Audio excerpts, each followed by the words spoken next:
Hello dear student, welcome to my YouTube channel. तो आज हम लोग देखने जा रहे हैं हिंदी ए का एक मॉडल सेट देखने वाले हैं जो कि आपका 22 तारीख को एग्जाम होने वाला है। उससे पहले हम लोग इस सेट को देख लेंगे और क्लास 10th में गर्दा नंबर लेके आएंगे। बिल्कुल आप इस वीडियो को लास्ट तक जरूर देखिए, यहाँ से प्रश्न बिल्कुल मिलता जुलता ही आपका एग्जाम में देखने को मिलेगा। मॉडल सेट का तैयारी कर लीजिए आप, आपका नंबर गर्दा आ जाएगा। चलिए पहला नंबर प्रश्न की ओर बढ़ते हैं।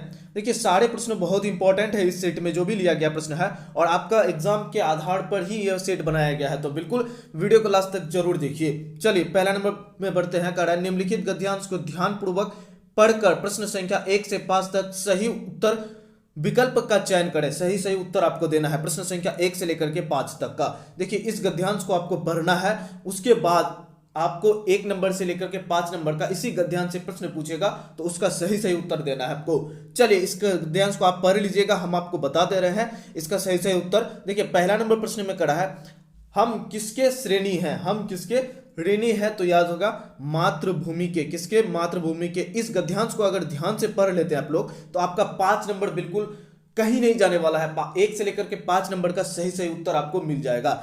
चलिए उसके बाद बढ़ते हम लोग दूसरा नंबर प्रश्न की ओर। दूसरा नंबर प्रश्न में कहा है मनुष्य की श्रेष्ठता की है, मनुष्य की श्रेष्ठता की है, तो इसका जो सही उत्तर हो जाएगा वो हो जाएगा ऑप्शन नंबर सी हो जाएगा, गिरकर उठकर खड़े होते हैं।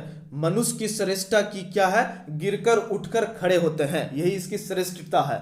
इस गद्यांश को देखिए, पहले आपको गद्यांश को ध्यान से पढ़ना है, उसके बाद आपको धीरे धीरे प्रश्नों में जाना है और बनाते जाना है, सही सही बनाना है आपको बिल्कुल, ताकि आपका 5 में एक भी नंबर नहीं कटे, 5 में 5 आ जाए। चलिए उसके बाद बढ़ते हैं तीसरा नंबर प्रश्न की ओर। तीसरा नंबर प्रश्न में कहा है हमारा भरण पोषण किसके द्वारा होता है, हमारा भरण पोषण किसके द्वारा होता है, तो इसका जो सही उत्तर हो जाएगा वो हो जाएगा धरती माँ के द्वारा दिए गए अन्न से होता है। किसके द्वारा होता है? धरती माँ के द्वारा दिए गए अन्न से होता है। हमारा भरण पोषण जो है धरती माँ के द्वारा दिए गए अन्न से होता है। आप पहले गद्यांश को पढ़ेंगे तो आपका सब बनेगा, बिल्कुल 5 में 5 बनेगा आपका। चलिए उसके बाद बढ़ते हम लोग 4 नंबर प्रश्न की ओर। 4 नंबर प्रश्न में कहा है देश की उन्नति के लिए हम क्या करें, देश की उन्नति के लिए हम क्या करें, इसका जो सही उत्तर हो जाएगा वो हो जाएगा ऑप्शन नंबर डी, सभी को समानता और सहायता का पाठ पढ़ाए और पढ़ाएं। सभी को पढ़ाना है, समानता का और सहदेयता का पाठ पढ़ना भी है और पढ़ाना भी है, इसी से हमारा देश उन्नत हो सकता है।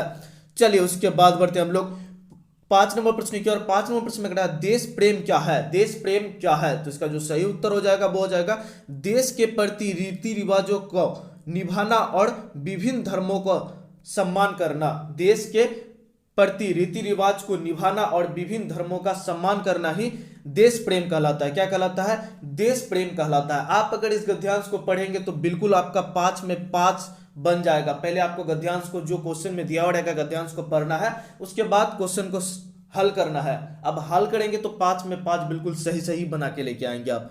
चलिए उसके बाद बढ़ते हम लोग आगे बढ़ते हैं। एक पदांश दिया हुआ रहेगा, कड़ा प्रस्तुत पदांश को ध्यानपूर्वक पढ़ के प्रश्न संख्या 6 से लेकर 10 तक सही उत्तर का चयन करें। सही उत्तर का आपको चयन करना। एक पदांश दिया हुआ रहेगा, उसको पढ़ना है आपको। जैसे ये पदांश दिया हुआ रहेगा, आपका क्वेश्चन में पदांश दिया हुआ रहेगा, उसको पढ़ना है, उसके बाद आपको क्वेश्चन में घुसना है। 6 नंबर से लेकर के 10 नंबर तक बिल्कुल आपका बन जाएगा अगर पदांश को पढ़ लेंगे तो। चलिए हम लोग 6 नंबर प्रश्न की ओर बढ़ते हैं। 6 नंबर प्रश्न में कहा है इसी पदांश से पूछा गया प्रश्न है किस से डरकर नौका पार नहीं होती, किससे डरकर नौका पार नहीं होती, तो याद रखेंगे लहरों से डरकर नौका पार नहीं होती। अगर उस पदांश को पढ़ेंगे तो बिल्कुल अमिताभ बच्चन के द्वारा लिखा गया ये पदांश बहुत ही अच्छा है, तो क्या होगा इसका सही उत्तर? लहरों से डरकर नौका पार नहीं होती। चलिए उसके बाद बढ़ते हम लोग 7 नंबर प्रश्न की ओर। 7 नंबर प्रश्न में कहा है नन्ही चींटी दाना लेकर कहां चढ़ती है, नन्ही चींटी दाना लेकर कहां चढ़ती है, तो 7 का जो सही उत्तर हो जाएगा वो हो जाएगा ऑप्शन नंबर ए, दीवारों पर चढ़ती है। कहां पे चढ़ती है? दीवारों पर चढ़ती है। नन्ही चींटी दाना लेकर कहां चढ़ती है? दीवारों पर चढ़ती है। अगर आप उस पदांश को पढ़ लेंगे तो बिल्कुल आपका सब प्रश्न बनेगा और सही सही बनेगा। चलिए उसके बाद बढ़ते हम लोग 8 नंबर प्रश्न की ओर। 8 नंबर प्रश्न में कहा है मन का विश्वास रंगों में भरता है, मन का विश्वास रंगों में भरता है, तो 8 का जो सही उत्तर हो जाएगा वो हो जाएगा ऑप्शन नंबर सी हो जाएगा साहस भरता है। क्या भरता है? साहस भरता है। मन का विश्वास रंगों में क्या भरता है? साहस भरता है। चलिए उसके बाद बढ़ते हम लोग 9 नंबर प्रश्न की ओर। 9 नंबर प्रश्न में कहा है सिंधु में डुबकियां कौन लगाता है? सिंधु में डुबकियां कौन लगाता है? तो इसका जो सही उत्तर हो जाएगा वो हो जाएगा ऑप्शन नंबर सी हो जाएगा, गोताखोर लगाता है। कौन लगाता है? गोताखोर लगाता है। सिंधु में डुबकियां कौन लगाता है? गोताखोर लगाता है। तो ऑप्शन नंबर सी जो है इसका बिल्कुल सही उत्तर हो जाएगा। बिल्कुल आप पदांश को बढ़िया से पढ़ेंगे तो 6 से लेकर के 10 तक सही सही बनाएंगे आप। चलिए उसके बाद बढ़ते हम लोग 10 नंबर प्रश्न की और 10 नंबर प्रश्न में है कैसे लोगों की हार नहीं होती? कैसे लोगों की हार नहीं होती? तो याद रखेंगे कोशिश करने वालों की कभी हार नहीं होती। तो ऑप्शन नंबर सी जो है इसका बिल्कुल सही उत्तर हो जाएगा। चलिए उसके बाद बढ़ते हम लोग आगे की प्रश्नों को देखते हैं। खंड ख में घुसते हैं जिसमें आपका व्याकरण से प्रश्न रहेगा। देखिए व्याकरण के लिए आप क्या करेंगे, क्रिया का आप तैयार कर लेंगे, क्रिया जो है उसको आप ध्यान से पढ़ लेंगे, उसके बाद समास पढ़ लेंगे। ये दोनों अगर पढ़ लेंगे तो आपका बहुत ही ऑब्जेक्टिव 4-5 ऑब्जेक्टिव बिल्कुल आपका उसी से प्रश्न पूछेगा। चलिए पढ़ते हम लोग आगे की प्रश्नों में बढ़ते हैं। कड़ा है 11 नंबर प्रश्न में कड़ा है इनमें से किस वाक्य में अकर्मक क्रिया है? अकर्मक क्रिया है। तो इसका जो सही उत्तर हो जाएगा वो हो जाएगा ऑप्शन नंबर सी, मोहन सो रहा है। क्या हो जाएगा?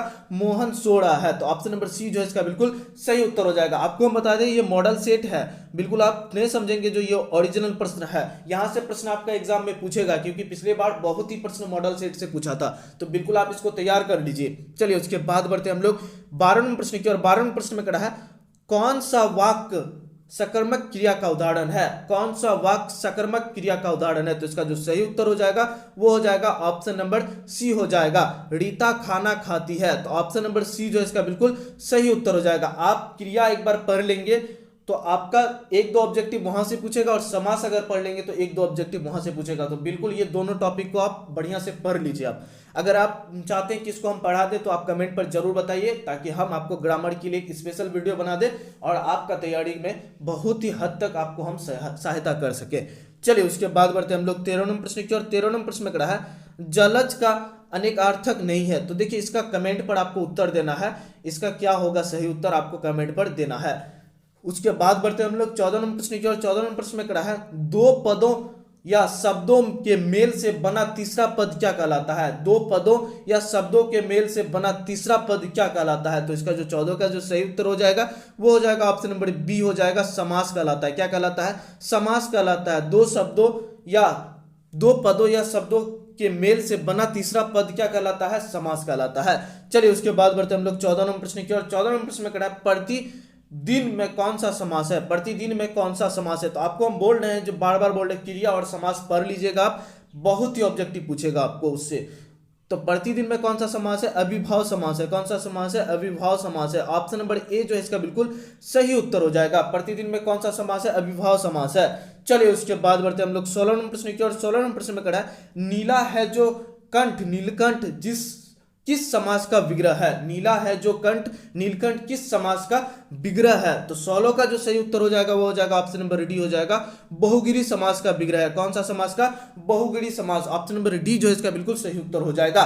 चलिए उसके बाद बढ़ते हम लोग 17 नंबर प्रश्न की और 17 नंबर प्रश्न में कड़ा है जब वर्षा होती है तब मोर नाचने लगते हैं। जब वर्षा होती है तब मोर नाचने लगते हैं, रचना के आधार पर वाक्य का भेद बताएं। जब वर्षा होती है तब मोर नाचने लगते हैं, रचना के आधार पर वाक्य का कौन सा भेद है तो आपको बताना है। तो 17 का जो सही उत्तर हो जाएगा वो हो जाएगा ऑप्शन नंबर सी हो जाएगा, मिश्र वाक्य है। कौन सा वाक्य है? मिश्र वाक्य है। ऑप्शन नंबर सी जो है इसका बिल्कुल सही उत्तर हो जाएगा। चलिए उसके बाद बढ़ते हम लोग 18वें प्रश्न की और 18वें प्रश्न में कड़ा है जिस वाक्य में कर्ता के काम को प्रधानता दी जाती है वो कौन सा वाच्य कहलाता है? वो कौन सा वाच्य कहलाता है? तो 18 का जो सही उत्तर हो जाएगा वो हो जाएगा ऑप्शन नंबर ए हो जाएगा, कर्तवाच्य कहलाता है। ऑप्शन नंबर ए जो है इसका बिल्कुल सही उत्तर हो जाएगा। देखिए आप मॉडल सेट को तैयार कर लीजिए, आपको और भी हम मॉडल सेट करवाएंगे तो बिल्कुल आप हमारे साथ जुड़ जाइए चैनल के साथ, ताकि आपका एग्जाम से पहले हम आपको गर्दा तरीके से तैयार कर दे और आप गर्दा मचा के आए। चलिए 19 नंबर प्रश्न की ओर बढ़ते हैं। 19 नंबर प्रश्न में कड़ा बालक चांद डैश देख रहा है, बालक चांद की ओर देख रहा है। ऑप्शन नंबर ए जो है इसका बिल्कुल सही उत्तर हो जाएगा, बालक चांद की ओर देख रहा है। ऑप्शन नंबर ए जो है इसका बिल्कुल सही उत्तर है। चलिए उसके बाद बढ़ते हम लोग 20 नंबर प्रश्न की और 20 नंबर प्रश्न में कड़ा है निम्न में कौन सा शब्द समुच्चय बोधक अवयव शब्द है? निम्न में कौन सा शब्द समुच्चय बोधक अवयव शब्द है? तो 20 का जो सही उत्तर हो जाएगा वो हो जाएगा ऑप्शन नंबर सी, अथवा जो है वो समुच्चय बोधक अवयव शब्द है। ऑप्शन नंबर सी जो है इसका बिल्कुल सही उत्तर हो जाएगा। चलिए उसके बाद बढ़ते हम लोग आगे की प्रश्नों को देख रहे हैं। आगे के प्रश्न में कड़ा है खंड गो में कुछ प्रश्न दिए गए हैं। कह रहा है प्रस्तुत गद्यांश को ध्यानपूर्वक पढ़ के प्रश्न संख्या 21 से 24 तक के लिए सही उत्तर का चयन करें। ये जो गद्यांश दिया गया है उसको पढ़ना है ध्यान से और प्रश्न संख्या 21 से लेकर के 24 तक का सही उत्तर चुनना है आपको इसी तरह का प्रश्न एग्जाम में देखने को मिलेगा। आप बिल्कुल घबराएंगे नहीं, पहले पढ़ेंगे सब कुछ को और आपका बिल्कुल आंसर सही मिलेगा। चलिए 21 नंबर प्रश्न की ओर बढ़ते हैं। 21 नंबर प्रश्न में कह रहा है इस पद के रचयिता कौन है। इस पद के, ये जो आपका गद्यांश दिया गया, इस पद के रचयिता कौन है। तो 21 का जो सही उत्तर हो जाएगा वो हो जाएगा ऑप्शन नंबर डी हो जाएगा। सूरदास जो है वो इस पद के रचयिता है। कौन है? सूरदास। ऑप्शन नंबर डी जो है इसका बिल्कुल सही उत्तर हो जाएगा। चलिए उसके बाद बढ़ते हैं 22 नंबर प्रश्न की ओर। 22 नंबर प्रश्न में कह रहा है गोपियां किसकी अन्यन भक्त थी। गोपियां किसकी अन्यन भक्त थी। तो याद रखेंगे कृष्ण का। किसका? कृष्ण का। ऑप्शन नंबर बी जो है इसका बिल्कुल सही उत्तर हो जाएगा। चलिए उसके बाद बढ़ते हैं 23 नंबर प्रश्न की ओर। 23 नंबर प्रश्न में कह रहा है पुराइन पात का क्या अर्थ है। पुराइन पात का क्या अर्थ है। तो 23 का जो सही उत्तर हो जाएगा वो हो जाएगा ऑप्शन नंबर सी, कमल का पत्ता। क्या होगा? कमल का पत्ता। ऑप्शन नंबर सी जो है इसका बिल्कुल सही उत्तर हो जाएगा। चलिए उसके बाद बढ़ते हैं हम लोग 24 नंबर प्रश्न की ओर। 24 नंबर प्रश्न में कह रहा है गोपियों ने उद्धव के व्यवहार की तुलना किससे की है। गोपियों ने उद्धव के व्यवहार की तुलना किससे की है। तो 24 का जो सही उत्तर हो जाएगा वो हो जाएगा ऑप्शन नंबर सी हो जाएगा, कमल के पत्ते और तेल के मटके से की है। किससे की है? कमल के पत्ते और तेल के मटके से की है। ऑप्शन नंबर सी जो है इसका बिल्कुल सही उत्तर हो जाएगा। आप लोग बिल्कुल पदांश को बढ़िया से पढ़ेंगे तो आपका सब कुछ मिलेगा आंसर और सही ही बना के आइएगा, हमको पूरा विश्वास है आप पे। चलिए उसके बाद बढ़ते हम लोग 25 नंबर प्रश्न की ओर। 25 नंबर प्रश्न में कह रहा है किस महीने में चारों तरफ हरियाली छा जाती है। किस महीने में चारों तरफ हरियाली छा जाती है। अट नहीं रहे हैं कविता के आधार पर बताएं। अट नहीं रहे हैं कविता के आधार पर आपको बताना है। तो इसका जो सही उत्तर हो जाएगा वो हो जाएगा ऑप्शन नंबर ए, फाल्गुन। क्या होगा? फाल्गुन। ऑप्शन नंबर ए जो है इसका बिल्कुल सही उत्तर है। उसके बाद बढ़ते हैं हम लोग 26 नंबर प्रश्न की ओर। 26 नंबर प्रश्न में कह रहा है उत्साह और अट नहीं रहे हैं। उत्साह और अट नहीं रहे हैं, इन दोनों कविताओं के कवि कौन है। इन दोनों कविताओं के कवि कौन है। तो 26 का जो सही उत्तर हो जाएगा वो हो जाएगा option number B, Suryakant Tripathi Nirala. कौन है? Suryakant Tripathi Nirala. Option number B जो है इसका बिल्कुल सही उत्तर हो जाएगा। देखिए ये सारे प्रश्न बिल्कुल आपको बनाते जाना है। ये पाठ पे आधारित प्रश्न पूछा गया है तो बिल्कुल आपको घबराना नहीं है। किताब पे आधारित प्रश्न को आपको सही बनाना है क्योंकि आप किताब तो बहुत ही गर्दा तरीके से पढ़े ही हैं। चलिए 27 नंबर प्रश्न की ओर बढ़ते हैं। 27 नंबर प्रश्न में कहा है किसकी मुस्कान इतनी मोहक है कि मुर्दा भी जान डाल सकती है। किसकी मुस्कान इतनी मोहक है कि मुर्दा में भी जान डाल सकती है। 27 का जो सही उत्तर है वो हो जाएगा ऑप्शन नंबर सी हो जाएगा, नन्हे शिशु की। किसके? नन्हे शिशु। ऑप्शन नंबर सी जो है इसका बिल्कुल सही उत्तर हो जाएगा। चलिए 28 नंबर प्रश्न की ओर बढ़ते हैं। 28 नंबर प्रश्न में कहा है फसल कविता के अनुसार बताएं कि फसल किनका बदला हुआ रूप है। फसल कविता के अनुसार बताएं कि फसल किनका बदला हुआ रूप है। तो 28 का जो सही उत्तर हो जाएगा वो हो जाएगा ऑप्शन नंबर सी हो जाएगा, सूर्य के किरणों का। किसका? सूर्य के किरणों का। ऑप्शन नंबर सी जो इसका बिल्कुल सही उत्तर हो जाएगा। बिल्कुल आप लोग ये मॉडल सेट को तैयार कर लीजिए और भी आपको हम मॉडल सेट करवाएंगे तो बिल्कुल आप हमारे साथ जुड़ जाइए। मॉडल सेट से बहुत ही प्रश्न आपका एग्जाम में डायरेक्ट पूछता है तो बिल्कुल अपने दोस्तों तक शेयर करना भी ना भूलें। चलिए हम लोग आगे की प्रश्नों को बढ़ते हैं, देखते हैं। कड़ा प्रस्तुत गद्यांश को ध्यानपूर्वक पढ़ के प्रश्न संख्या 29 से 32 तक के लिए सही उत्तर का चयन करें। सही उत्तर का आपको चयन करना है। ये गद्यांश जो दिया गया है उसको ध्यान से पढ़ना है। देखिए ये गद्यांश ना बहुत बार एग्जाम में पूछा है तो बिल्कुल इस गद्यांश को आप लोग ध्यान से पढ़ लीजिए और इससे आधारित प्रश्न आपका एग्जाम में रहेगा ही। चलिए बढ़ते हैं हम लोग 29 नंबर प्रश्न की ओर। 29 नंबर प्रश्न जो है इसी गद्यांश से दिया गया प्रश्न है। कड़ा है बेटे के मरने पर बाल गोविंद भगत क्या कर रहे थे। बेटे के मरने पर बाल गोविंद भगत क्या कर रहे थे। तो याद रखेंगे नाच रहे थे। क्या कर रहे थे? नाच रहे थे। ऑप्शन नंबर डी जो है इसका बिल्कुल सही उत्तर हो जाएगा। चलिए उसके बाद बढ़ते हैं हम लोग 30 नंबर प्रश्न की ओर। 30 नंबर प्रश्न में कड़ा भगत जी का बेटा कौन सा कैसी था भगत जी का बेटा कैसा था। भगत जी का बेटा कैसा था। तो याद रखेंगे सुस्त और बोधा सा। कैसा था? सुस्त और बोधा था। ऑप्शन नंबर डी जो है इसका बिल्कुल सही उत्तर हो जाएगा। चलिए उसके बाद बढ़ते हैं हम लोग 31 नंबर प्रश्न की ओर। 31 नंबर प्रश्न में कहा भगत जी की पतोहू कैसी थी। भगत जी की पतोहू कैसी थी। तो 31 का जो सही उत्तर हो जाएगा वो हो जाएगा ऑप्शन नंबर सी हो जाएगा, सुभग और सुशील होने के साथ साथ घर की पूरी प्रबंधिका थी। ऑप्शन नंबर सी जो इसका बिल्कुल सही उत्तर हो जाएगा। चलिए उसके बाद बढ़ते हम लोग 32 नंबर प्रश्न की ओर। 32 नंबर प्रश्न में कहा बोधा का क्या अर्थ है। बोधा का अर्थ क्या है, तो याद रखेंगे कम बुद्धि वाला। क्या है, बोधा का अर्थ क्या है, कम बुद्धि वाला। ऑप्शन नंबर डी जो है इसका बिल्कुल सही उत्तर हो जाएगा। चलिए उसके बाद बढ़ते हम लोग 33 नंबर प्रश्न की ओर। 33 नंबर प्रश्न जो है ये प्रश्न आपका पाठ से प्रश्न रहेगा। चलिए 33 नंबर प्रश्न में देखते हैं क्या है, नेताजी का चश्मा पाठ में पान वाला किस तरह का व्यक्ति था। नेताजी का चश्मा पाठ में पान वाला किस तरह का व्यक्ति था।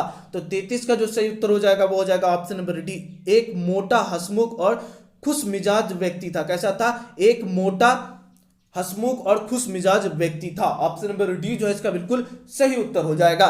चलिए उसके बाद बढ़ते हम लोग 34 नंबर प्रश्न की ओर। 34 नंबर प्रश्न में कहा है नेताजी का चश्मा पाठ में नेताजी की प्रतिमा किस चीज की बनी थी। नेताजी का चश्मा पाठ में नेताजी की प्रतिमा किस चीज की बनी थी। तो इसका सही उत्तर हो जाएगा संगमरमर पत्थर की। किसकी, संगमरमर पत्थर। ऑप्शन नंबर बी जो है इसका बिल्कुल सही उत्तर हो जाएगा। चलिए उसके बाद बढ़ते हम लोग 35 नंबर प्रश्न की ओर। 35 नंबर प्रश्न में कहा है नेताजी की मूर्ति पर चश्मा कौन बदलता था। नेताजी की मूर्ति पर चश्मा कौन बदलता था। 35 का जो सही उत्तर हो जाएगा वो हो जाएगा ऑप्शन नंबर सी हो जाएगा, कैप्टन बदलता था। कौन बदलता था, कैप्टन। ऑप्शन नंबर सी जो है इसका बिल्कुल सही उत्तर हो जाएगा। बिल्कुल आप लोग पढ़ते चलिए, यही प्रश्न आपको एग्जाम में देखने को मिलेगा। 36 नंबर प्रश्न की ओर बढ़ते हैं। 36 नंबर प्रश्न में कहा नेताजी का चश्मा पाठ के लेखक कौन है। नेताजी का चश्मा पाठ के लेखक कौन है। तो इसका जो सही उत्तर हो जाएगा वो हो जाएगा ऑप्शन नंबर बी हो जाएगा, स्वयं प्रकाश है। कौन है, स्वयं प्रकाश। ऑप्शन नंबर बी जो है इसका बिल्कुल सही उत्तर हो जाएगा। चलिए उसके बाद बढ़ते हम लोग आगे की प्रश्नों को देखते हैं। कड़ा प्रस्तुत गद्यांश को ध्यानपूर्वक पढ़कर प्रश्न संख्या 37 से 40 तक की सही उत्तर का चयन करें। सही उत्तर का चयन करना है आपको।